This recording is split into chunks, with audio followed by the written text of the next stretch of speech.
സ്വാതന്ത്ര്യത്തിനും സാമൂഹ്യക്രമം മാറ്റാനും വേണ്ടിയുള്ള ഒരു സമരമായിരുന്നു. മേൽജാതിക്കാരെ ഉപയോഗിക്കുന്ന കുളത്തിൽ നിന്ന് വെള്ളമെടുത്ത് കുടിക്കാൻ താഴ്ന്ന ജാതിക്കാരന് അവകാശമില്ലാത്തതിന്റെ പേരിൽ അംബേദ്കറുടെ മേലിൽ സംഘടിച്ചു വന്ന ഒരു അധസ്ഥിത ജനത അതിനെതിരെ സമരം കാഹളമുയർത്തിയ ചരിത്രമാണ് അന്നുണ്ടായത്. ഇപ്പൊ ഇന്നും ഒരു നൂറ്റാണ്ടിന് ശേഷവും അംബേദ്കർ മിനിമം വേതനത്തിന് വേണ്ടിയും പ്രസവാനുകൂല്യങ്ങൾക്ക് വേണ്ടിയും ഓവർ ടൈമിന് വേണ്ടിയും തൊഴിലിടത്തെ സുരക്ഷയ്ക്ക് വേണ്ടിയും ഒക്കെ അന്ന് ശബ്ദമുയർത്തി നിയമം രൂപം കൊടുത്തെങ്കിൽ ഇന്നും നമ്മളെ അത്ഭുതപ്പെടുത്തുന്നത് അതേ പ്രശ്നങ്ങൾ നിലനിൽക്കുന്നുവെന്നാണ്.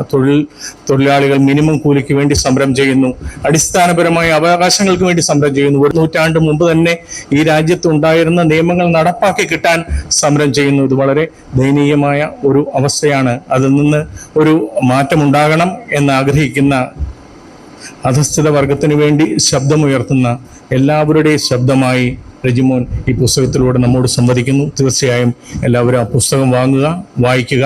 ഇപ്പോൾ നമ്മുടെ പ്രസംഗകർ ഒരാൾ പറഞ്ഞതുപോലെ ഇത് കേരളമെങ്ങും എത്തിച്ചേരട്ടെ, കൂടുതൽ ആളുകളിൽ എത്തിച്ചേരട്ടെ. അവകാശബോധം തൊഴിലാളികൾ ഉണ്ടാകാൻ ഇത് സഹായിക്കട്ടെ.